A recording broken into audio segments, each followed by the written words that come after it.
يستعيذ منها النبي صلى الله عليه وسلم: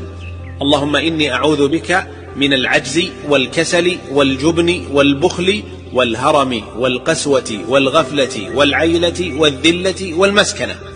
وأعوذ بك من الفقر والكفر والشرك والفسوق والشقاق والنفاق والسمعة والرياء، وأعوذ بك من الصمم والبكم والجنون والجذام والبرص وسيء الأسقام، وأعوذ بك من غلبة الدين وقهر الرجال، وأعوذ بك من زوال نعمتك وتحول عافيتك وفجاءة نقمتك وجميع سخطك، وأعوذ بك من جهد البلاء ودرك الشقاء وسوء القضاء وشماتة الأعداء. استعيذوا بالله منها وذكروا بها المسلمين.